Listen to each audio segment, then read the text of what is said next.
வாழ்க வையகம், வாழ்க வையகம், வாழ்க வளமுடன். குருவே துணை.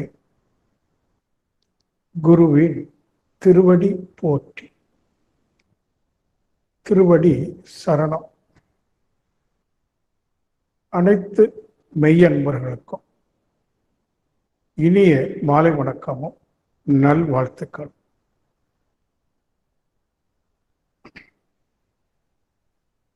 இன்று காலை பொழுதிலிருந்து உணர்வு ஆழத்தில் சொல்ல முடியாத அளவுக்கு ஒரு ஆழமான நிலையிலே பயணித்துக் கொண்டிருந்தது.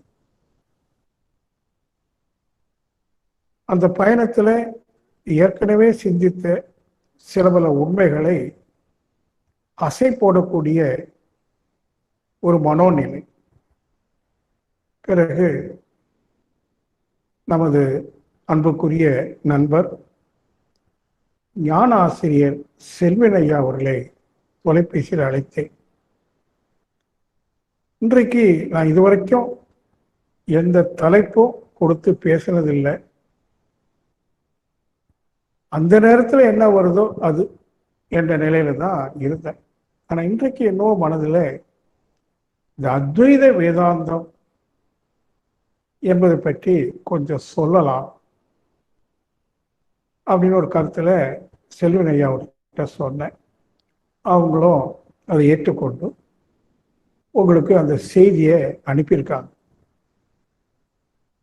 அண்மை காலமாக நாம் தொடர்ந்து சத்சங்கம் பண்ணி வர்றோம். அது குறிப்பாக நான் அதிகமாக நேரம் ஒதுக்கினது வாழ்வியல் தத்துவத்திற்கு. அதாவது துன்பம் தவிர்த்து சமாதானத்தோடு அமைதி காத்து வாழ்வது எவ்வாறு, வாழ வேண்டிய அவசியம் என்ன என்பதை பற்றி நிறைய பேசியிருக்கோம். ஆனால் இந்த இயற்கையில மிக மிக சூட்சமமாக நுட்பமாக இருக்கக்கூடிய சில கருத்துக்களை நான் அதிகமாக உங்களோடு பகிர்ந்து கொண்டது இல்லை. ஏன்னா சில நேரங்களில் மனசு சொல்லும், இது அவர்களுக்கு புரியுமா புரியாதா, ஒரு கால் புரியவில்லை என்றால் அந்த பேச்சு மிகவும் போர் அடித்து விடுமே, ஏன்னா அவ்வளவு ட்ரை. ஆனால் இன்றைய காலையிலிருந்து மனசு என்ன சொல்லிச்சதுன்னா, நீ சொல்லு, காது இருக்கிறவன் கேட்க கடவன் என்பதற்கு இணங்க புரியக்கூடியவர்கள் புரிந்து கொள்ளட்டும், புரியாதவர்கள் கூட என்ன புரிந்து கொள்வார்கள் என்றால், ஏதோ ஒரு மிகப்பெரிய ரகசியம் நம்ம அறிவு கேட்டாது இருக்கு, அதை கண்டுகொள்ளாம ஏதோ லௌகீக வாழ்க்கையில சிக்கி தவித்து கொண்டிருக்கிறோம், நாம் அந்த ரகசியத்தை என்றால் அறிந்து விடணும் என்கிற ஒரு எண்ணம் ஏற்படும் அல்லவா. தாட் ப்ரொவகேஷன் என்று சொல்வார்கள். சிந்தனை தூண்டக்கூடிய பேச்சாக கூட இன்றைக்கு இருக்கட்டும். ஆகவே அத்வைத வேதாந்தம் நான் ஏற்கனவே கூட சொல்லியிருக்கிறேன்.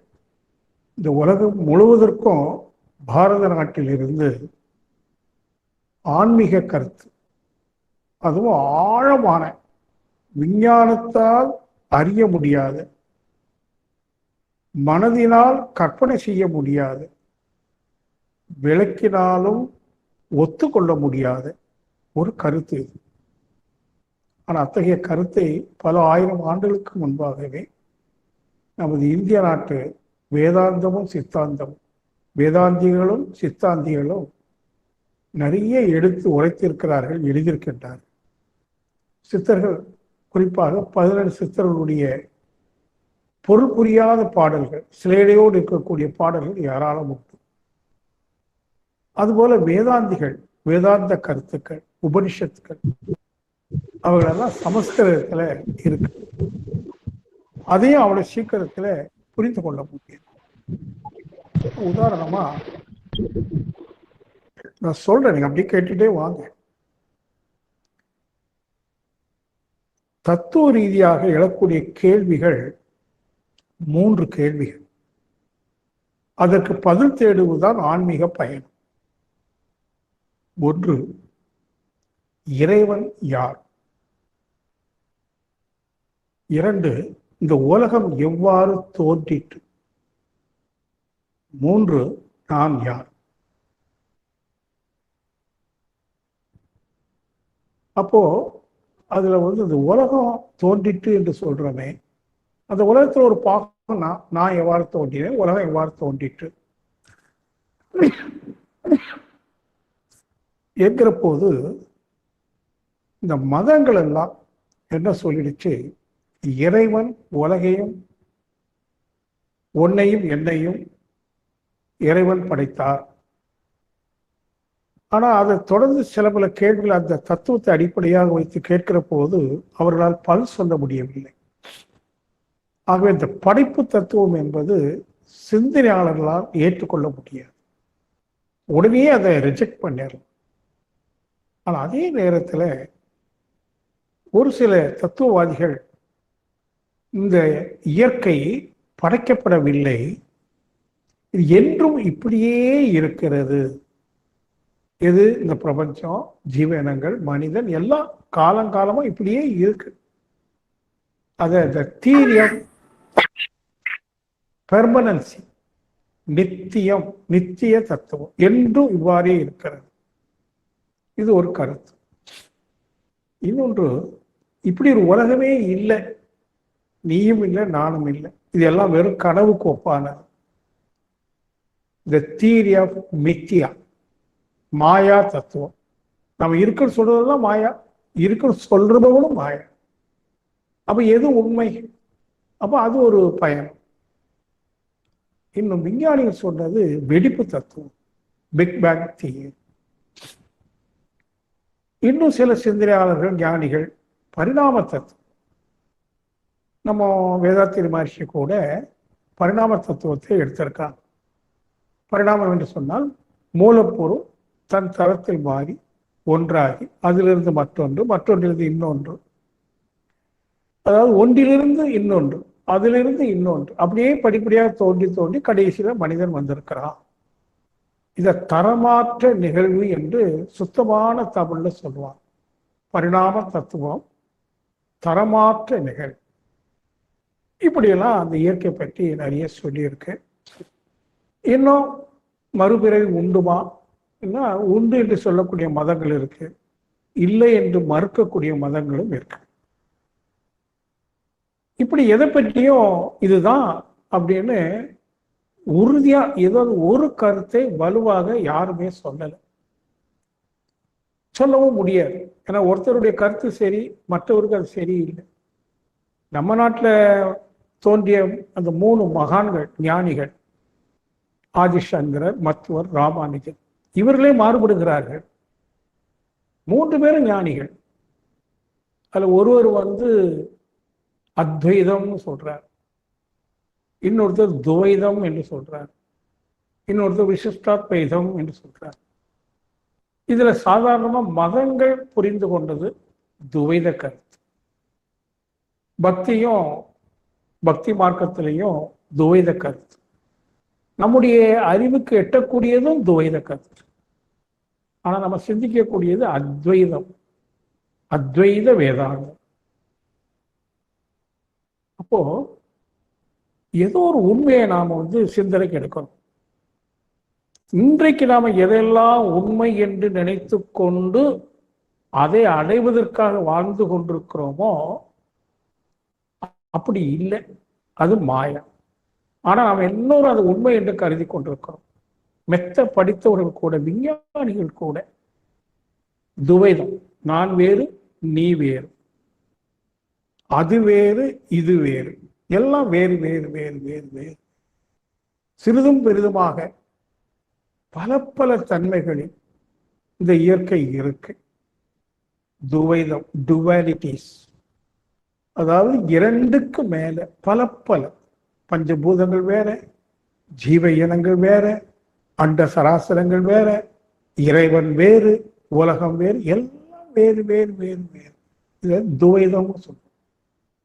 அத்வைதம் என்று சொன்னா ஆ போட்டா ஆ கூட்டல் துவைதம், துவைதம் அல்ல அப்படின்னு என்ன அர்த்தம்? வேறு வேறு சொல்றே இல்லை, வேறு வேறு அல்ல. மாறாக எல்லாம் ஒன்று இணைந்து இணையல, ஒன்றாகவே இருக்கு. ஏற்கனவே ஒன்று இணைந்துன்னு சொல்லும் போது கூட பிளவுபட்டு இருந்தது இணைந்து கொண்டதுன்னு வரும். அப்படி அல்ல, ஆதியிலிருந்து இன்று வரைக்கும் முழுமையாக இருக்கு, எதுவும் பிளவுபடவில்லை, வேறு வேறு அல்ல. ஆ துவைதம், அத்வைதம் அப்படிங்கிற ஒரு கருத்து இருக்கு. இப்போ நம்ம ஞான மார்க்கத்துல வேதாத்திரி மகர்ஷி அவர்கள், நம்ம எல்லாரும் பாக்கியவான்கள். ஏனென்றால் நம்ம மனுஷனா பிறந்தது, ரெண்டாவது பாரத நாட்டில் பிறந்தது, குறிப்பா தமிழ்நாட்டில் பிறந்தது, இன்னும் சொன்னா வேதாத்திரி மகர்ஷி பிறந்து வாழ்ந்த காலத்துல பிறந்தது. பெரிய பாக்கியம். அது எவ்வளவு பெரிய பாக்கியம்னு எனக்கு நல்லா தெரியும், நல்லா தெரியும், முழுமையா தெரியும். காரணம், பெரிய பெரிய ஞானிகள் எல்லாம் வேறுபட்ட கருத்துக்களை சரியாக சொன்னார்கள். ஆனால் மகரிஷி சரியாக இருப்பதை சரியாக சொன்னார்கள், வேறுபாடு அல்ல. வேதத்தில் எழுதி வச்சிருக்காங்க, ஆனா அது ஒரே குழப்பம்.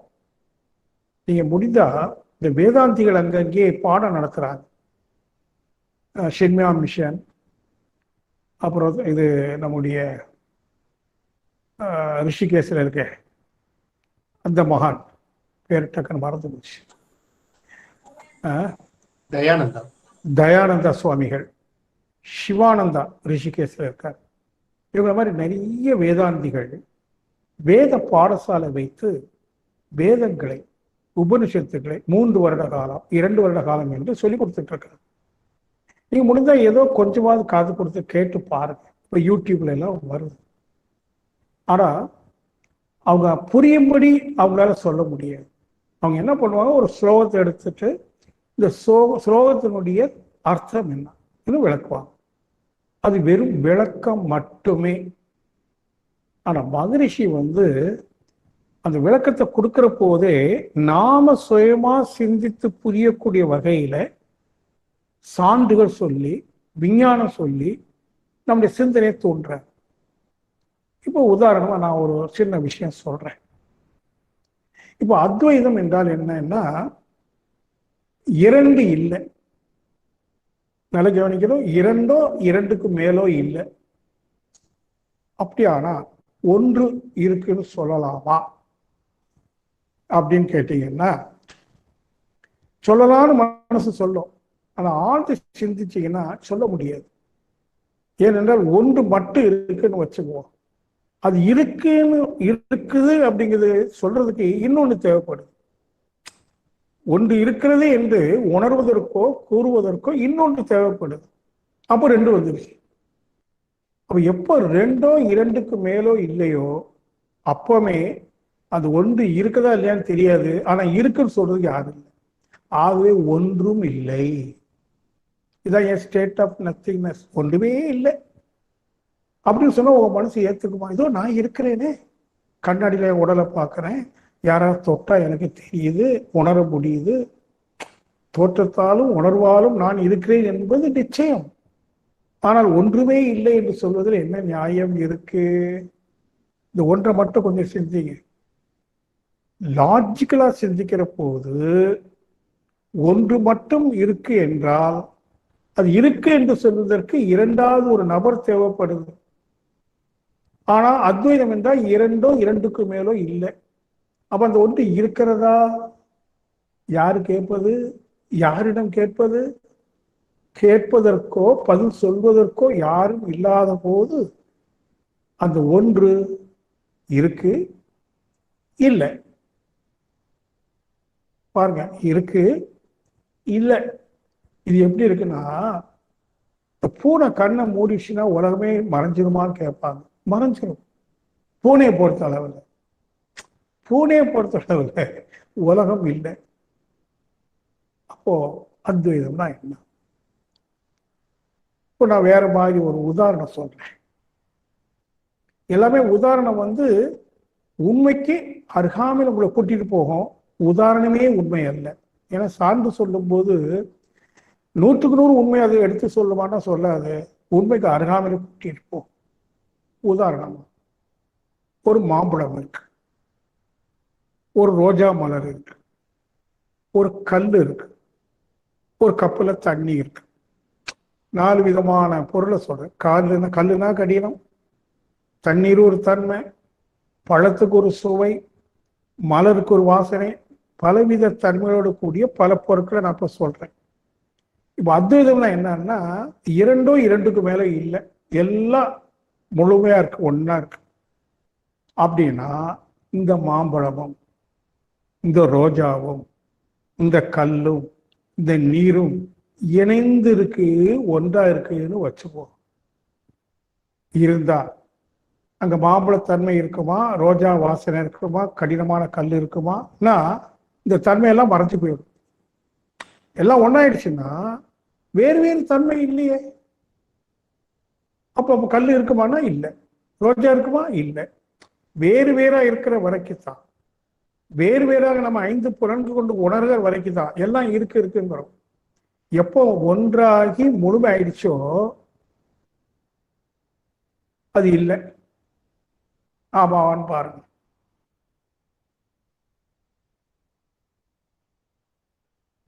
வேகமா போயிடக்கூடாது பாருங்க.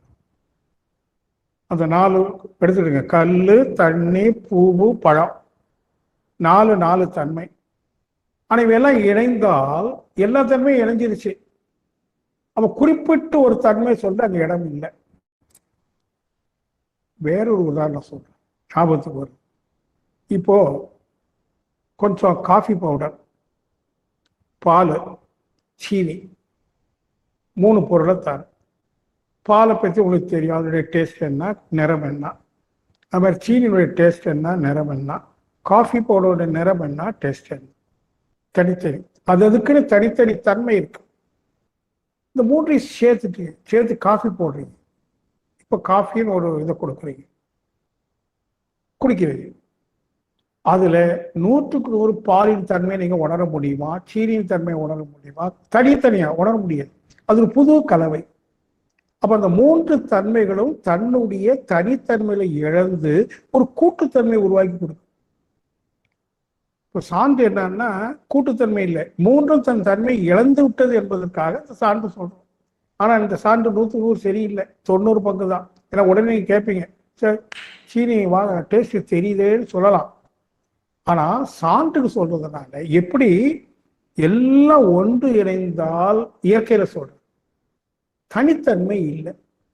அதனால தான் நான் அடிக்கடி சொல்லுவேன், நான் என்று ஒரு தனி நபர் இல்லை, இறைவன் என்று ஒரு தனியான ஒரு வியக்தி இல்லை, உலகம் என்று நம்மிலிருந்து பிரிதானது ஒன்று இல்லை. நான் அடிக்கடி சொல்றேன், நான் என்று ஒரு தனிநபர் இல்லை. there is no self at all.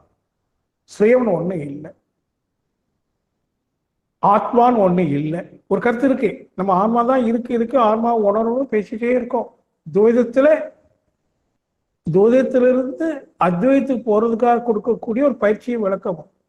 ஆனா அல்டிமேட் ரியாலிட்டி என்னன்னு கேட்டீங்கன்னா, ஆத்மா இல்லை, அனாத்மா. சான்ஸ்கிரிட்ல ஆத்மா, அனாத்மா. என்ன ஆத்மா இல்லை, போட்டோம். தமிழ்ல என்ன சொல்லுவோம், நாதி அனாதி. இப்போ அவனுக்கு ஏதாவது நாதி இருக்குதா, சொத்து சுகம் இருக்கா? இல்லைங்க, அவன் அனாதை. அவனுக்கு யாரும் இல்லை, எதுவும் இல்லை, அனாதை. நாதி அனாதை. தமிழ்ல அனாதி, சான்ஸ்கிரிட்ல அனாதி. நாதி நாதி அனாதி. நாதி இல்லை, சுயம் இல்லை. சரி, என்ன இருக்கு தெரியல. இப்போ நான் உங்களை குழப்பறது மாதிரி சில விஷயங்கள் ஏன் சொல்றேன் அப்படின்னாக்கா, நம்முடைய சாதாரண அறிவுக்கு எட்டாத மிக நுட்பமான சூட்சமான ஒரு உண்மை நிலவுது. அந்த உண்மையை முதல்ல புரிந்து கொள்ளணும், பிறகு உணர்ந்து கொள்ளணும். அப்படி உணர்ந்துட்டோம் அப்படின்னு ஒரு சின்ன டேஸ்ட் போதும், கொஞ்சம் பிட், இந்த உலகம் நமக்கு துன்பமாக இருக்காது.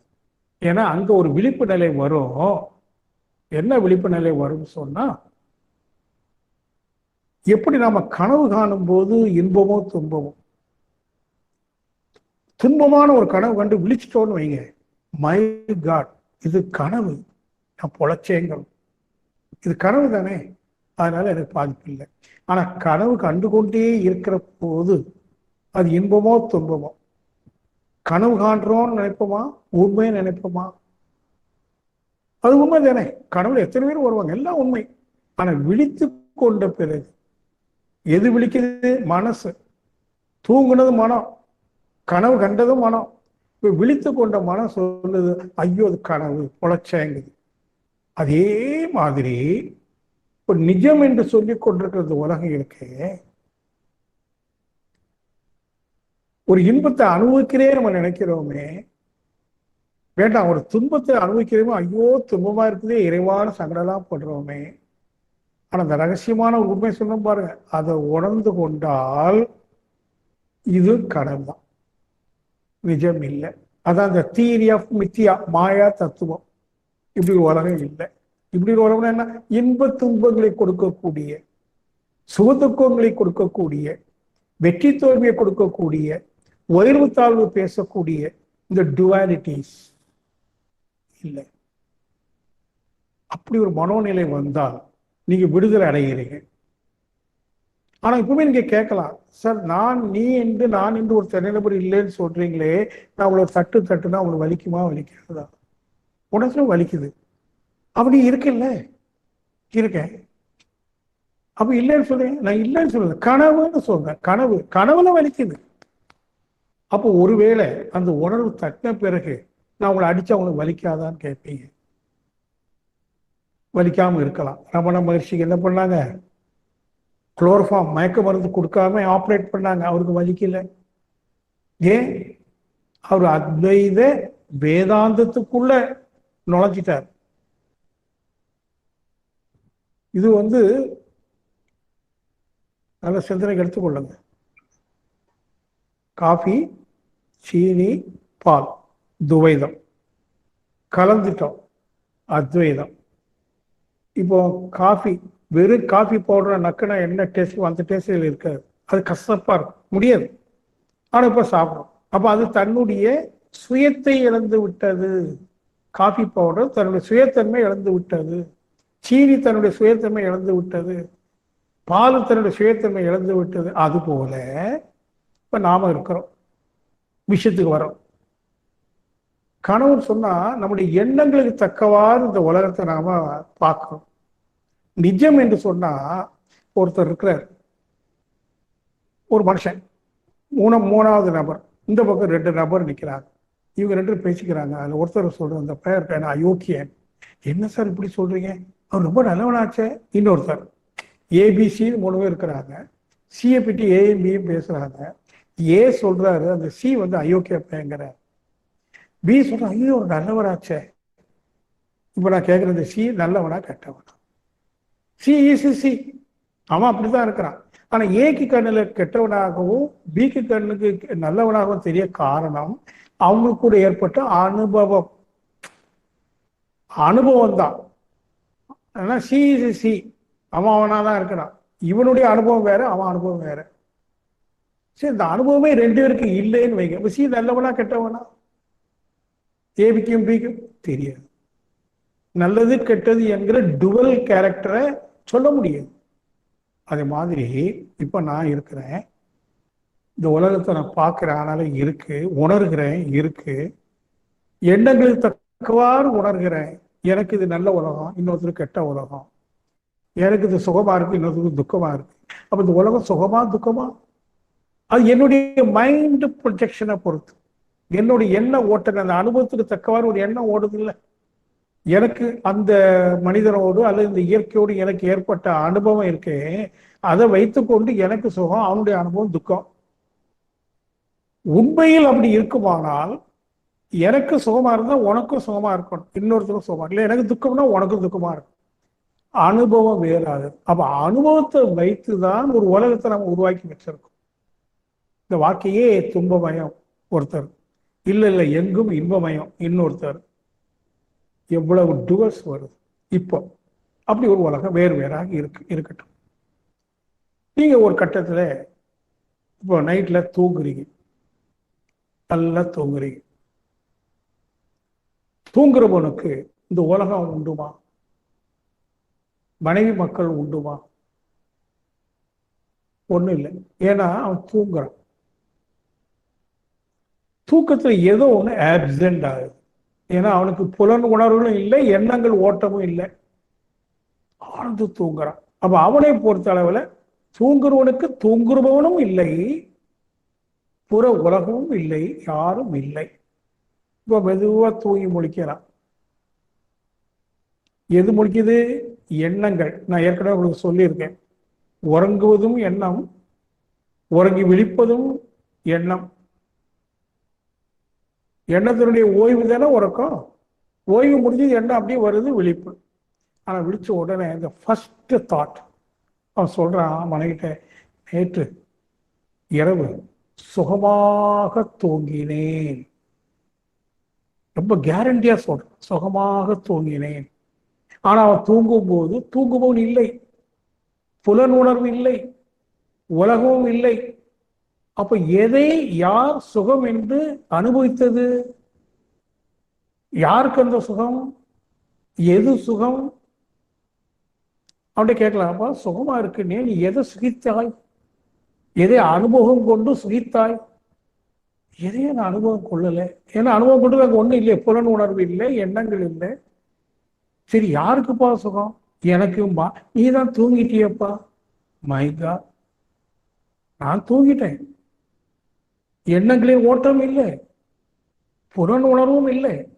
இப்ப லைட்டா விழிக்கிறேன், சுகமா இருக்குன்னு சொல்றேன். எப்படி? யார் எதை சுகித்தார்கள்? இந்த கேள்விக்கு உங்களால பதில் தேட முடியுமா? தேடுங்க. இப்போ இதை கண்டுபிடிப்பதற்கு தான் தியானம். தியானத்துல என்ன பண்றோம்? தியானத்தினுடைய முயற்சி, தியானம் பண்றது, தியானத்தின் முயற்சி என்னன்னா, எண்ணங்களின் ஓட்டத்திலிருந்து விடுபடுவதும் புலன் உணர்வுகளிலிருந்து விடுபடுவதும். மனமானது புலன் உணர்வுகளிலிருந்து விடுபடணும், எண்ணங்களிலிருந்து விடுபடணும். மனம் மனமாக மட்டும் உள்ள இருக்கணும். எப்போ மனம் மனமாக எதுல இருக்கும்னா உயிர்ல தான் அது அடங்க முடியும். அதுதான் தியான பயிற்சி. என்றைக்காவது ஒரு நாள் அது தியானத்தின் உச்ச அனுபவம். முற்றிலும் எண்ணங்கள் ஓய்ந்து புலன் உணர்வுகள் எல்லாம் எதுவுமே இல்லை. அது என்ன சொல்றோம்? உறக்க நிலை, ஆழ் துயில். அந்த ஆழ் துயில்ல ஆனா நீங்க உறங்கலை, ஏன்னா நீங்க தியானத்துக்கு உள்ளே போயிருக்கீங்க. அப்ப அங்க ஒரு அவேர்னஸ் இருக்கும், ஒரு விழிப்பு நிலையில. சாதாரணமா விழிப்பு நிலையில புலன் வழி வெளியே சென்று எண்ணங்களின் ஓட்டத்துல வாழ்ந்துட்டு இருக்கிறோம். இப்ப தியானத்தின் உச்சத்துல எண்ணங்கள் ஓட்டம் இல்லை, புலனிலிருந்து விடுபட்டுட்டோம். ஆனா தூக்கத்துல யாரு சுகத்தை அனுபவிச்சாங்க? எதை சுகமாக அனுபவிச்சாங்க? அது அங்க இருக்கும். எது? அனுபவிப்பவன், அனுபவிக்கப்படும் பொருள், அனுபவம் என்ற மூன்று இருக்கு பாருங்க. அந்த மூன்று தனித்தனியாக இல்லாம அனுபவம் மட்டும், ஒரு சுகம் மட்டும். சுகிப்பவன் இல்லை, சுகிக்கப்படும் பொருளும் இல்லை, சுகம் மட்டும் இருக்கும். இதுதான் அத்வைத வேதாந்தம். வேதம் என்றால் இயற்கை என்று பொருள், அந்தம் என்றால் முடிவு என்று பொருள். சித்தாந்தம், சித் என்றால் உயிர் என்று பொருள். அந்தம் என்றால் உயிரின் முடிவு என்ன? உயிர் எழுச்சி பெற்று மனமாக அலைந்து மனம் நிற்கிற போது முடிவு. அந்த முடிவுல வேதத்தின் முடிவாகிய அந்தம் ரெண்டும் ஒண்ணு. அத்வைதம் என்ன? ரெண்டு அல்ல, மூன்று அல்ல, முழுமைன்னு வைத்துக் கொள்ளும். பூரணம். அத்வைதம் என்றால் பூரணம். வேதாந்தம் என்றால் வேதத்துக்கு முடிவு என்ன? பூரணம். சித்தருடைய முடிவு என்ன? பூரணம். பூரணத்தில், பூரணம்னா முழுமை. அங்க ஒன்று இரண்டு மூன்று இல்லை, ஒன்று இருக்குன்னு சொல்லக்கூடாது. ஏன்னா பூரணத்துல ஒன்று இருக்குன்னு சொல்றது நீ யாரு? நீ அங்க இருக்க மாட்டியே. டோட்டலி ஒரு டிசப்பியர்ட் ஸ்டேட் ஆஃப் செல்ஃப். இந்த செல்ஃபே டிஸப்பியர் ஆகிடும், இருக்காது. அப்போ பூரணம் என்பது, நான் போயிட்டு வந்தேன்னு வச்சுக்கிட்டுங்களேன், எப்படி இருக்குன்னு கேட்டீங்கன்னா, எப்படி தூக்கம் சுகமா இருக்குன்னு சொன்னோம் அது மாதிரி ஆனந்தமா இருக்கு. சரி, ஆனந்தத்தை நீ அனுபவிச்சியா? இல்லை, எனக்கு இல்லையே. எதை அனுபவிச்சியா? எதுவும் தெரியலையே, ஒண்ணுமே தெரியலையே, ஆனந்தம் மட்டும் இருக்கு. அப்போ ஆனந்தம் இருக்குன்னு எப்படி? நான் ஆனந்தம் கூட இல்லையா எப்போ அது ஒடுங்கி ஒடுங்கி போய் ஒண்ணுமே இல்லை. ஆனந்தத்தையும் கடந்த நிலை, பஞ்ச கோஷங்களையும் கடந்த நிலை. அந்த நிலையை தான் நம்ம என்ன சொல்றோம்? சாட்சி. நான் அதுக்கு சாட்சியாக இருந்திருக்கேன். ஆனந்திப்பவன், ஆனந்திக்கப்படும் பொருள், ஆனந்தம் என்ற மூன்றும் கலந்து, மூன்றும் கலந்து கரைந்து, மூன்றும் அற்ற நிலை, திரிபுடி கடந்த நிலை. அந்த நிலை தான் சாட்சி. நான் எல்லாவற்றுக்கும் சாட்சி தான். உண்மை பொருள் என்னப்போ? சாட்சி, ஸ்டேட் ஆஃப் விட்னஸிங். அப்ப அத்வைத வேதாந்தம் என்பது சாட்சி மட்டுமே. இப்போ இந்த அனுபவம் தவத்தில் நம்ம கிடைச்சிருச்சுன்னு வைங்களேன். என்ன அனுபவம்? ஆனந்தம் ஆனந்தம் ஆனந்தம் அடைந்து அதையும் கடந்து சாட்சிங்கிற ஒரு witnessing state of mind experience ஆயிடுச்சுன்னு வச்சுவோம். இப்போ பழையபடி இந்த உடல் மன உணர்வுக்கு வரோம், இந்த லௌகிக உலகத்துக்கு வரோம். கொரோனா பெரிய சிரமம். ஆனா இவனுக்கு சிரமம் இல்லை. ஏன்னா இவனுக்கு தெரியுது இது கனவு. இல்லப்பா, உனக்கு வந்து நீ செத்து போயிடுவேன். நானே இல்லையே சாகுதுக்கு. நான் இல்லைன்னா நான் வந்து நான் ஒரு தனித்துவம் இல்லை. there is no individual being as self. there is no self at all. அப்ப நீ இருக்கே. அதுக்கெல்லாம் சாட்சி தானே தவிர, ஒரு சுகமான உலகத்தை பார்க்கிறேன், துக்கமான உலகத்தை பார்க்கிறேன், சுகமும் துக்கமும் எனக்கு இல்லை. நான் சாட்சி. எனக்கு பிறப்பு நிகழ்ந்தது, சாட்சி. நான் பிறக்கலை, நான் சாகல, மரணத்துக்கு நான் சாட்சி. அப்ப வாழ்வு என்பது சாட்சி மட்டுமே. இதுதான் என்ன சொல்றோம்? Totally detached mind. அது எந்தவித பந்தமும் இல்லை. சாட்சி. இந்த சாட்சி நிலை அனுபவத்திற்கு வருமானம், எக்ஸ்பீரியன்ஸ் ஆகுமானம், பழைய இந்த உலகத்துக்கு வரும்போதுதான் இது கனவுக்கு ஒப்பானது. யாருக்கு சுகம், யாருக்கு துக்கம்?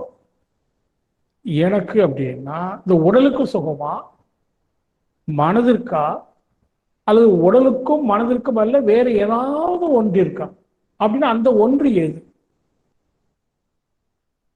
ஒரு கேள்வி வருது இல்லை? அப்படின்னு ஒண்ணு இல்லை. there is no self at all. அப்படி ஒரு சுயம் இல்லை. ஆனா ஒரு சாட்சி இப்படி ஒண்ணு நடக்குதுங்கிறத சாட்சிக்கு மேல அர்த்தம் சொல்ல முடியும். அந்த இடத்துக்கு போகிற போதுதான் இப்படி வச்சுடுங்களேன். தூக்கம் சுகமா இருந்து காலையில் சுகமா இருந்ததுப்பா, நீ பார்த்தியா, நான் பார்க்கல, அப்படி எப்படி தெரியும்? அதான் தெரியலையே. ஏன்னா அது சாட்சி. தூக்கத்துல உடல் உணர்வு இல்லை, புலன் உணர்வு இல்லை, எண்ணங்கள் இல்லை, சாட்சி இருந்திருக்கு. தூக்கம் சுகமா இருக்குன்னு சொல்றதுக்கு ஒரு சாட்சி இருந்திருக்கு. இப்ப சாட்சினா என்னன்னு அர்த்தம் தெரியுதாப்பா? ஏன்னா அதனுடைய அர்த்தத்தை நிறைய பேர் வெவ்வேறு விதமா இன்டர்பிரட் பண்றார். சாட்சி பாவனைய எப்படி எப்படிலாம சொல்ற. சாட்சிக்கு வந்து ஒரு என்ன சொல்றேன்னா ஒரு பத்தம் இல்லாத நிலை.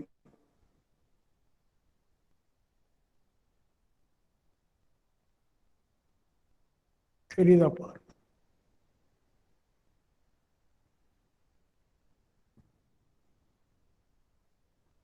ஆனா அப்படி ஒரு சாட்சி தான் அல்டிமேட் ரியாலிட்டி.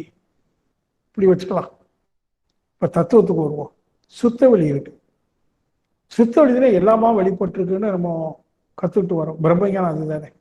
மூலப்பொருளாகிய சுத்த வெளி பஞ்சபூதங்களாக ஜீவ இனங்களாக எல்லாமா தோன்றியிருக்கு. இப்போ சுத்தவெளியே எல்லாமே தோன்றி இருக்கு. அப்ப இந்த எல்லாவற்றில் நடக்கக்கூடிய இயக்கம் விளைவு இருக்க, அது சுத்தவெளிக்கு அதுல பங்கு உண்டுமா? கேட்கிற கேள்வி நீங்க முதல் புரியும். சுத்த வெளியே நானாக தோன்றியிருக்கு. அப்ப என்னுடைய சுக துக்கத்துல சுத்த வெளிக்கு பங்கு உண்டுமா? அதுதானே இது. அப்ப இதுக்கும் துன்பம் வந்தா சுகம் வந்தா அதுக்கும் துன்பம் சுகம் வரணுமே, அதுக்கு உண்டுமா? ஆலோசிமா இருக்கணும். லாஜிக்கா திங்க் பண்ண இருக்கணுமே. அதுதான் இது என்றால் இதுக்குள்ள அனுபவங்கள் எல்லாம் அதுக்கு தானே. ஆமா தானே. ஆனால் நீங்கள் சுத்த வழியாக மாறுகிற போது உங்களுக்கு எந்தவித பாதிப்பும் இல்லைங்கிற நிலையை உணர்வீங்க. ஒரு அன்டிஸ்டர்ப்டு ஸ்டேட் ஆஃப் மைண்ட், எந்த ஒன்றினாலும் பாதிப்படையாத மனோநிலை. அது மனம்னு சொல்லிக்கிறோம், மனசு இல்லை, அது ஒரு நிலை. அதான் சுத்தம். அதுதான் எல்லாம் வந்தாலும் எதுவாலும் அதற்கு பாதிப்பு இல்லை, அதுவே இது. ஆனால் இதனுடைய பாதிப்பு எதுவும் அதற்கு இல்லை. சரி, அதுதான் இப்ப நான் எனது அதை என்னுடைய அல்டிமேட் ரியாலிட்டியை உணர்ந்து விட்டால் எனக்கு பாதிப்பு இல்லை. ஏன்னா அதுவாக ஆயிட்டோம்னா இப்போ நான் இதுவாக இருக்கிறேன். ஆனா எது இது? அதுதான் இது. ஆனா அது டுவாலிட்டி, அது இதுதான் டுவாலிட்டி. ஆனா இது அதுவாகி விட்டதானால் அத்வைதம். அப்போ ஒரு அத்வைதிக்கு மன அளவுல எந்த சுகமோ துக்கமோ கிடையாது. உடம்புக்கு அடிச்சா ஒரு வலிக்கலாம், அது உள்ளுணர்வு. ஆனா இப்ப நமக்கு நிறைய பேருக்கு வேதனை உடலால் அல்ல, மனதால். உடல் வேதனையை ஓரளவு போக்கிடலாம், மருத்துவம் பார்த்துடலாம். மனவேதனையே தீயினால் சுட்ட புண் உள்ளாரும் ஆறாதே நாவினால் சுட்டபடு. உடலுக்கு ஒரு தீ வந்து போச்சு, சுட்டு வந்து புண்ணு வந்து போச்சு, ஒரு நோய் வந்து போச்சு, மருந்து இருந்து போட்டு சரி பண்ணிடலாம். நாவினால் சுட்டபடி யாரோ ஒன்று சொன்னாலும் மனம் வேதனை அடைச்சோமே, அந்த காயத்தை போக்க முடியலையே, ஏன்? அதான் மனம். ஆனா அது இல்லாத ஒரு மனம் உருவாகும் எப்போதென்றால் அந்த சாட்சி பாவனா என்று சொல்லக்கூடிய அல்டிமேட் ரியாலிட்டியே நீங்க உணர்ந்து விட்டால், அதுவாக ஆகிவிட்டால் உங்களுக்கு மனவேதனையே இருக்காது. அப்ப என்று அனைத்து துன்பங்களிலிருந்து ஒரு மனிதனுக்கு விடுதலை என்றால் தன்னுடைய உண்மையான உண்மை நிலையை, அல்டிமேட் ரியாலிட்டியை முதல்ல புரியணும். நல்லா ஆழமா புரியவே உங்களுக்கு ஒரு ஈர்ப்பு திறன் வரும். நீங்க கேட்க ஆரம்பிப்பீங்க, துன்பம் யாருக்குன்னு. உங்களுக்கு துன்பம் நீங்க துன்பப்படுறீங்கன்னு போ. ஆனா இந்த விளக்கம் நல்லா வந்து போச்சுருவீங்க. நீங்களே உங்களுக்கு கேட்பீங்க, துன்பம் யாருக்கு? எனக்குன்னு உணவு சொன்னேன். எனக்குன்னா என் உடலுக்கா மனசுக்கு? அது மனசுக்கு. மனங்கிறது மித்தியா, மாயா தானே. அது ஒரு நாய் வேறு தானே, வலு ஆட்டும் சிரிக்கவும் குலைக்கவும் செய்யும். அதான மனம். அப்ப ஏன் வேதனை போடணும்? போட்டும், மனம்லாம் போயிடுச்சு, போட்டும். அந்த மனம் சொல்லணும், நான் வரும்போது ஒன்றும் கொண்டு வரலையே, போகும்போது ஒன்றும் கொண்டு போக போகிறது இல்லை. இருக்கிற வரைக்கும் அது எவ்வளவு இருந்தாலும் அனுபவிக்கிறோம். எந்த அளவுக்கு அனுபவிக்கிறோனோ அந்த அளவுக்கு தானே எனக்கு. இதெல்லாம் போனதுனால நான் அனுபவிக்காம இருக்க போறேன்னா, சாப்பிடாம இருக்க போறேன்னா, உடுக்காம இருக்க போறேன்னா, படுக்காம இருக்க போறேன்னா, எல்லாம் இருக்கு. அதனால அது என்ன பாதிக்கல. இதுதான் how to get rid of ஒரு ஆங்கிலத்தில் ஒரு இது சொல்லுவாங்க. எப்படி விடுபடுவது, how to get rid of.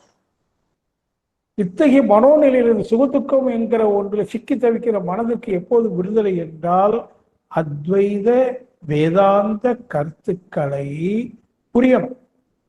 இதுக்காக தான் ஞானோபதேசம் வேதாந்தம்லாம் இருக்கு. இப்போ நம்ம சிம்பிளா உங்களுக்கு சுருக்கமாக 1-2 உதாரணம் சொல்லிட்டேன். காஃபி 3 பொருட்கள் தனித்தையா இருக்கும்போது தனித்தனி தன்மை, அது இணையும் போது தன்னுடைய தனித்தன்மை இழப்பது போல தியானத்தில் பார்ப்பவனும் பார்க்கப்படும் பொருளும் பார்த்தல் என்ற நிகழ்வும் 3 காப்பி மாதிரி 3 இணைந்து விடும். தியானத்தில் என்ன நடக்கு? 3ம் ஒன்று இணைந்து கலந்து, 3ம் கலருது. தியானிப்பவனும் தியானிக்கப்படும் பொருளும் தியானம் என்ற நிகழ்வும் கலந்து கரைந்து, சீனி கரைஞ்சிருச்சு, கரைந்து காணாம போயிடும். எது? ஆத்மா. அனாத்மா ஆயிடும். நோ ஆன்மா. புத்தனுடைய தத்துவம் இதுதான். அதனால அவரை மறுப்புவாதின்னு சொல்லுவாங்க. கடவுள் ஒருத்தர் இல்லை. நானே இல்லையே, அப்ப எங்கிருந்து கடவுள் இருக்கா நான் சொல்ல முடியும்? நானே மாயா. உண்மையிலே நான் ஒருத்தர் இல்லாத போது அவன் எதுவும் சொல்ல முடியாது. அதனால்தான் ஔவையார் பாட்டி சொன்னாங்க, ஞானத்தின் உச்சவரம்பு மோன நிலை. எது ஞானம்? ஞானத்தின் உச்சவரம்பு என்ன? அத்வைத வேத அந்தம். உச்சம் அந்தம். அந்த வரம்புக்குள்ள நுழைச்சிட்டோம் அப்படின்னா மௌனம். எதுவும் சொல்றதுக்கு இல்லை. ஏதோ ஒரு காரியம் நடக்கு, எனக்கு எப்படி நடக்க, என்ன பண்ணலாம், இது பேசாம கேட்போம். ஒன்றும் பண்ண முடியாது, அவங்களுக்கு தெரியும். ஏதாவது சொன்னா அவங்க பண்ணுவாங்க, அது வேற மாதிரி போயிடும். Leave it. அது அப்படித்தான் அந்த ஞானிக்கு, அது அப்படித்தான். Leave it. அவன் உயிர் வாழ்வது கூட பார்த்தீங்கன்னு கேட்டீங்கன்னா அவனுக்கு நிறைய எல்லாம் சாப்பாடெல்லாம் தேவையில்லை. அந்த நிலை அடைஞ்சவன் தன்னுடைய கடமைகள் எல்லாம் முடிஞ்சதோ முடியலையோ, கடமையற்று இருக்கிறான்னு வச்சுக்குவோம். அவனுக்கு 3 நேரம் சாப்பாடு அதெல்லாம் கூட தேவையில்லை. சில நாள் ஒரு கப்பு தண்ணியை குடிச்சு கூட அவன் சந்தோஷம் வாழ முடியும். ஏன்னா அவன் முழுமையா இருக்கிறான், செலவாகலை. பின்னத்தில் இருக்க போதுதான் உயிர் சக்தி செலவாகும். நதியா இருக்கிறவங்க தான் ஓடி செதறும். சமுத்திரமாயிட்டா ஓடுவதும் இல்லை, செதறதும் இல்லை. அதான் முழுமை பேர். அப்ப இந்த 4 பின்ன நிலை முழுமை நிலை அடைகிற போது அதுக்கு உடல்ல உயிர்ல சோர்வு இல்லை, செலவு இல்லை, தன்மாற்றம் இல்லை, தரமாற்றம் இல்லை, ஒன்றும் இல்லை. He attained a state of nothingness. He attained a state of nothingness. ஏன் நத்திங்னஸ்? அத்வைதம்னா நத்திங்னஸ். துவைதம்னா பலமலை. அத்வைதம்னா ஒன்றும் இல்லை, முழுமையாகி போச்சு. இது அவ்வளவு சீக்கிரம் அழிவு கெட்டாது. ஆனா எதுக்கு சொன்ன எனக்கு தெரியுமா? சொல்லணும்ட்டு, நீங்க இடையில புரியலைங்கிறதுனாலையோ வேற சில பல காரணத்தினாலேயோ இதை விட்டு விலகாது. புரியும், ஒரு நாள் புரியும். அது வரைக்கும் காத்திருங்க, கர்த்தரை நோக்கி காத்திருங்க. நான் பேசிட்டே இருப்பேன், இங்க நிறைய நீங்க கேட்டுக்கிட்டே இருங்க. அப்புறம் சிந்தனையிலேயே போங்க. லாஜிக்கா நீங்க சிந்திங்க. அப்படி தெரியும், ஆமா அப்படித்தானே இருக்கணும். உங்க மனசு சொல்லும், ஆமா அத்வைதம் ஆயிட்டா நான் இருக்கிறதுக்கு வாய்ப்பு இல்லையே. அப்ப எவ்வளவு காலம் நான் இருக்கிறேன் அப்படின்னா துவைதமாக இருக்கிற வரைக்கும். அப்போ இந்த துவைதம் அத்வைதத்தை புரிய வைக்கிறதுக்கு மகிழ்ச்சி எடுத்துக்கொண்ட பெரிய முயற்சி என்ன தெரியுங்களா? காந்த தத்துவம். அதான் ஒரு பாடல சொன்னார், எந்த தத்துவம் அறிந்து கொண்டால் எல்லாவற்றையும் அறிந்து கொள்ள முடியுமோ அதுவே காந்த தத்துவம்னு ஒரு பாடல்ல சொல்லுவார். ஏன்னா பார்ப்பவன் பார்க்கப்படும் பொருள் பார்த்தல் என்ற ஒரு இது இருக்குல்ல, இதுல உள்ளார்த்தம் என்ன? எது பார்க்குது? கண்ணு பார்க்குதா? நீங்களா என்ன பார்த்துட்டு இருக்கிறீங்க, கண்ணு பார்க்குதா? நீங்க பார்க்குறீங்களா அப்படின்னு கேட்டா, என்ன சார் கேட்குறீங்க? கண்ணு பார்க்குதா? நான் தான் பார்க்குறேன். அப்போ உங்க கண்ணு பார்க்கலையா? இல்லை கண்ணு தான் பார்க்குது. அப்போ நீ பார்க்கலையா? இல்லை நான் என் கண் மூலமாக பார்க்குறேன். என்னெல்லாமோ ஒரு ஆன்சர் கொடுக்குறோம். அப்போ ஏதோ ஒன்றும் நம்ம இதுவரைக்கும் சிந்தனைக்கு எடுத்துக்கொள்ளாத அல்லது அவ்வளவு சீக்கிரத்தில் புரியாத ஒரு உண்மை இருக்கு. நம்ம அந்த பக்கமே போகாம இது மட்டுமே உண்மை என்று கருதி கொண்டு வாழ்நாள் முழுவதும் பொருளை தேடுவது, அதை கொண்டு புலன் என்பவர்கள் அணிவிப்பது, முடிவான அதிகாரம் பெறுவதற்காக பொருள்களை செலவு செய்தல், ஒரு போட்டியான வாழ்க்கையை உருவாக்குறது, பேராசைகளை உண்டு பண்ணுவது, இப்படின்னு ஒரு மாதிரி ஒரு குப்பைக்குள்ள நுழைஞ்சு அசிங்கப்பட்டு இருக்கோம். அந்த குப்பையெல்லாம் நம்ம வேற என்ன முத்துக்கள் நினைத்து கொண்டிருக்கிறோம். அனைத்தும் குப்பைகள். நீ கற்றது கூட குப்பை. கற்றது வீண். ஏதோ பணம் சம்பாதிக்கிறதுக்காக படிக்கணும்னு படித்தோம், படிக்காம பணம் சம்பாதிக்கலாம்.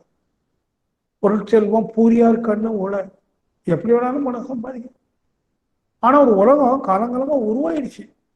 இன்னும் 1000 பல்லாயிரம் ஆண்டுக்கு முன்பு இருந்து ஒரு உலகம், ஒரு பொருளை மையமாக கொண்டு சிந்திக்கிற, செயல்படுகிற, விளைவுகளை சந்திக்கிற ஒரு உலகம் உருவாயிடுச்சு. நாம் அந்த உலகத்துல வாழ்ந்துட்டு இருக்கோம். அப்படிதான் வாழ முடியும். மாயையில் மாயாக வாழ முடியும்.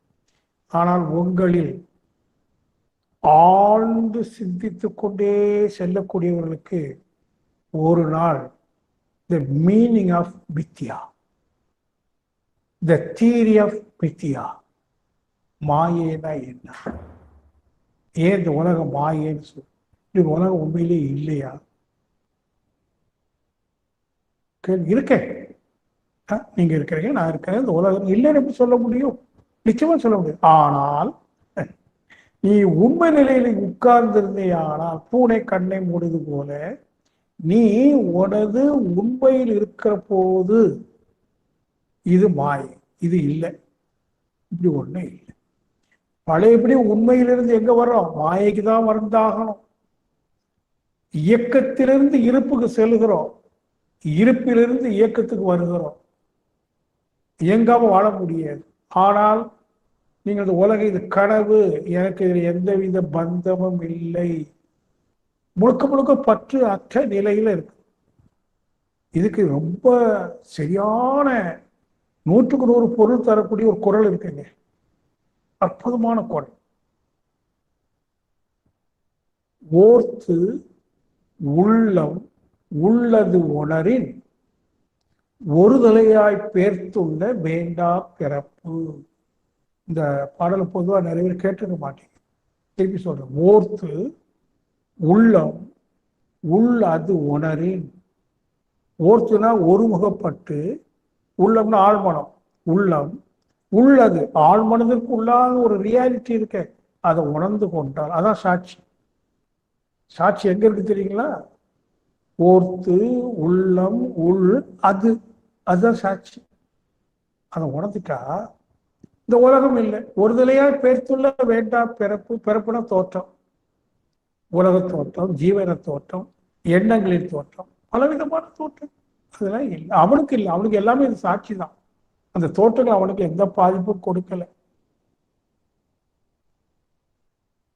ஏதாவது புரியும்படி சொல்லியிருக்கிறான்னு தெரியல. ஆனா நீங்க எல்லாரும் அறிவாளிகள். மகர்ஷி என்ன சொன்னது மாதிரி நீங்க எல்லாரும் அறிவாளிகள், உங்களால சிந்திக்க முடியும். இல்லாத ஒன்று இருப்பதாக காட்டுவது மாயா. சுத்தவெளி என்ன? சூனியா, ஒன்று இல்லை, அரூபம். அதுவே எல்லாமாக தன்னை காட்டுது மாயா.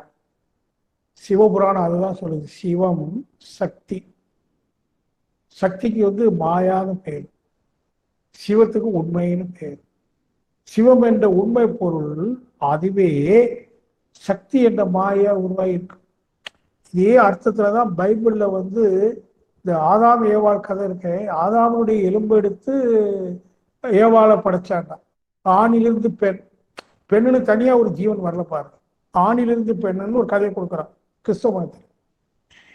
இங்க சிவமே சக்தியாக வெளிப்படுது. ஆனா சிவம் சக்தி பத்தி என்ன சொல்லுது? மாயாங்கிறது. அப்ப சிவம் என்ற உட்பொருள், உண்மை பொருள், உட்பொருள் மாயைங்கிற தோற்ற பொருளாக தன்னை வெளிக்காட்டுது. ஆனா அது மாயா. அப்ப இது எதுக்காக இது நடந்தது? இந்த சூத்திரம் அப்படின்னா உண்மை பொருளுக்கு, மூலப்பொருளுக்கு, சுத்தவெளி என்ற தெய்வத்திற்கு தான் இருப்பது தெரியாது, அதுக்கு தெரியாது. அப்போ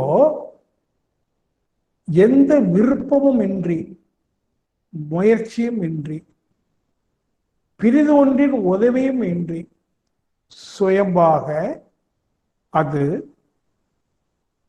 சிவம் வெளிப்படுது, மாயாக வெளிப்படுது. அந்த மாயை வெளிப்பாட்டின் உச்ச மாயை மனித மனம், மைண்ட் இஸ் மித், மனித மனம் அந்த உச்ச மாயை. அந்த மாயை ஒரு நாள் குருவின் மூலமாகவோ தற்செயலாகவோ தன்னுடைய போக்குல ஒரு குழப்பம் இருக்குன்னு அறிந்து, மாயேன்னு ஒரு பொருளை எடுக்காட்டாலும் குழப்பம் என்பதை அறிந்து, அப்படியானால் தெளிவு என்ன என்று திருப்பது பாருங்க. அதான் turn to maya, from maya to truth. மாயிலிருந்து உண்மை நோக்கி ஒரு யூ டேர்ன் அடிக்குது பாருங்க. உண்மையை உணருது. என்னன்னு உணருது? நானே. அதான் கிருஷ்ணா அந்த பாடல சொல்ற, அனைத்தும் நானே. திருவிழாவில் கூட ஒரு பாட்டு உண்டு, சிவாஜி கணேசன் பாடுவார், அதெல்லாம் வச்சுட்டு நான் அசைந்தால் அசையும். அது எனக்கு பாட தெரியாது. அது எல்லாம் வருது பாருங்க, மரம் செடி கொடி அனைத்தும் நானே. நான் அசைந்தால் அது அசையும், நான் அசையலைன்னு அசையாது. எது சிவம் அசைந்தால் சக்தி உலகம். சிவம் அசைவில்லை என்றால் உலகம் இல்லை. மனம் அசைந்தால் உலகம், நின்றால் இல்லை. இப்ப இருக்கா இல்லையா? இதுதான் குழப்பம். ஆனா இதுதான் தெளிவுக்கு வித்து. இந்த குழப்பத்தை ஒன்று ஏன் பண்றது தெரியுமா? உங்க மனசுல வித்தை போடுறேன். இந்த குழப்பம் என்கிற வித்து தான் தெளிவு என்ற மரமாக விஷயமாக ஒரு நாளைக்கு கொண்டு வெளிப்படும். பெரிய விஷயம். அப்போ இதுக்கெல்லாம் நான் இன்னைக்கு இதை சொல்லணும் சொல்ல காரணம் என்ன தெரியுங்களா? பலருக்கு இந்த செய்தி போனா ஸோ இருக்கு, சம்திங் இஸ் பிஹைண்ட்.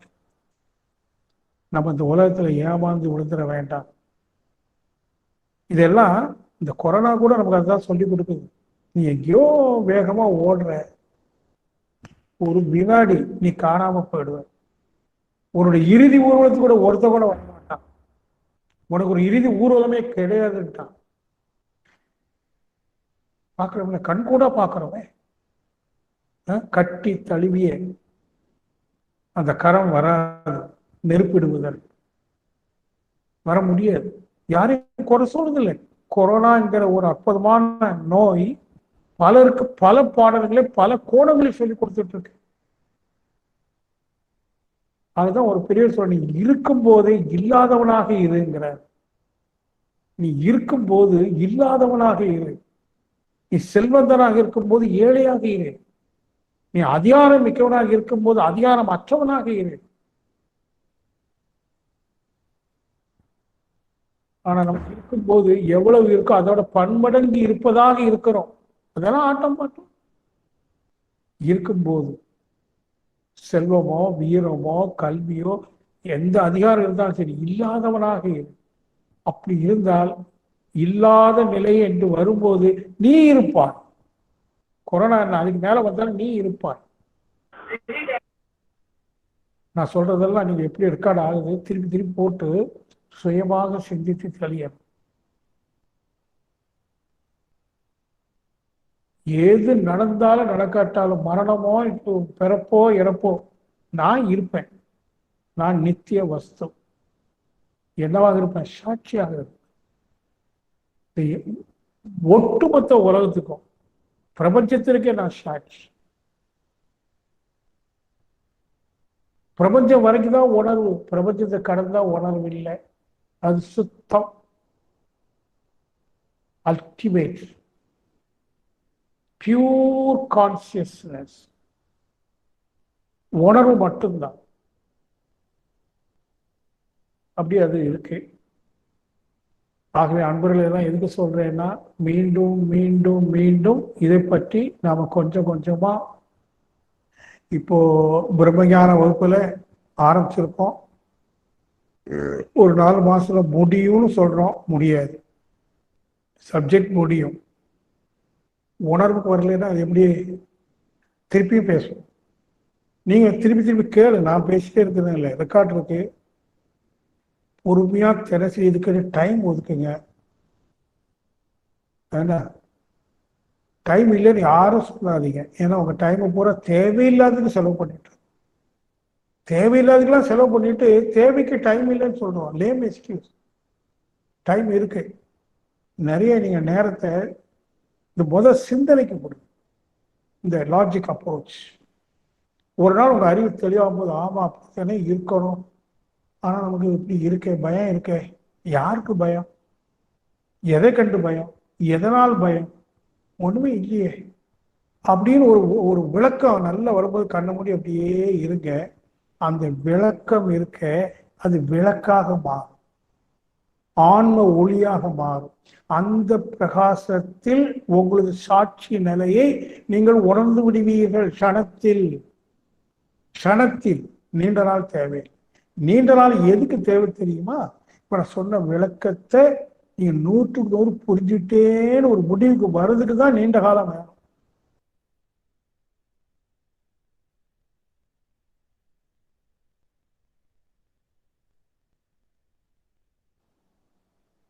யாரோ மைக் ஆஃப் பண்ணிட்டாங்க. அவங்க மைக் ஆஃப் பண்ண பதில் ஏன் மைக் ஆஃப் வாயை மூடுங்கிறார். சரி, இப்போ ஓரளவு சொல்லியிருக்கோம், அப்படியே போகட்டும். இந்த விஷயம் புரிதலாக வருமானா தியானங்கிறது தானா நிகழும். தியானம் ஒரு தனியா ஒண்ணு இல்லை. சிவம் என்பது தியானம், இருப்பு. சிவனா நிற்சலனம், ஸ்டாட்டிக்னஸ், எ சீட் ஆஃப் கான்சியஸ்னஸ். சிவத்துக்கு அர்த்தம் எ சீட் ஆஃப் கான்சியஸ்னஸ், உணர்வின் இருப்பு இடம், இருப்பு நிலை, நிற்சலன நிர்குண பரபிரம்ம நிலைதான் சிவநிலை.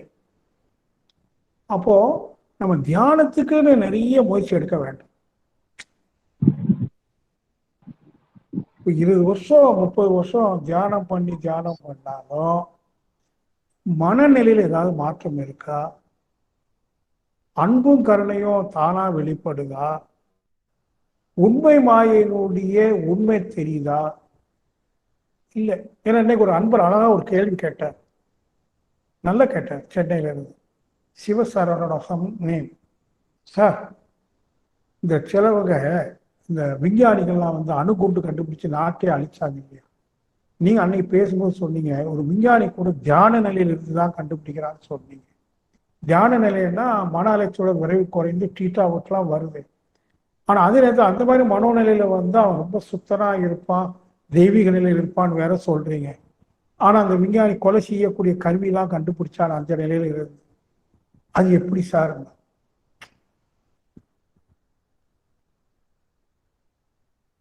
கரெக்டு தானே?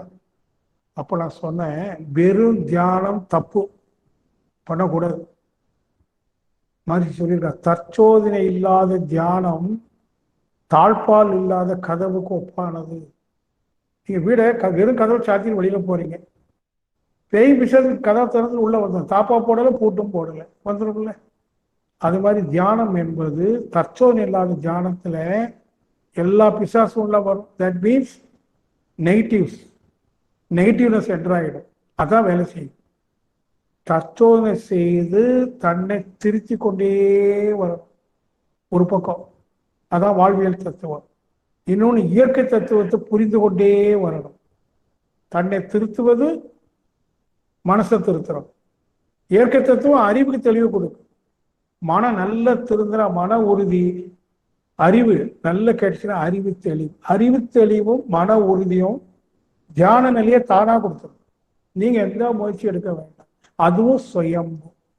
எப்படி தோற்றம் சுயம்போ, அந்தம் ஆகிய தியானங்கிறது அந்த முடிவு, அதுவும் சுயம்பு தான்.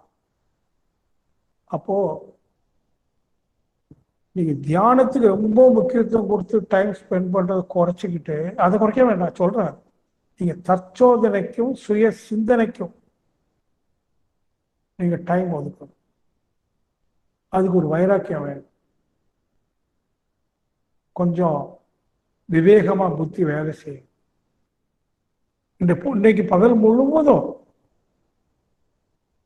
நான் அந்த அத்வைத வேதாந்த முடிவுன்னு சொல்றோமே, கடைசி அதிலேயே தலைத்து கொண்டிருந்த ஆனந்தமா ஒரு பக்கம். இன்னொரு பக்கம் சோசியம், இந்த இயற்கையினுடைய மூல ரகசியம், தோற்ற ரகசியம், இயக்க ரகசியம், விளைவு ரகசியம், எல்லாமே ரகசியம் தானே. அந்த ரகசியத்தினுடைய முடிச்சு மொத்தத்துல வந்து போச்சு. இப்ப அங்க எந்த முடிச்சும் இல்லை. இந்த முடிச்சு அவிழ்த்ததுனால இருக்கக்கூடிய மன ஒரு உணர்வு இருக்கு பாருங்க. இது நீங்க எல்லாரும் பெறணுங்கிற எண்ணத்துலதான் உடனே அவர் செல்வினையே ஏற்கனவே மெசேஜ் அனுப்பிட்டார்.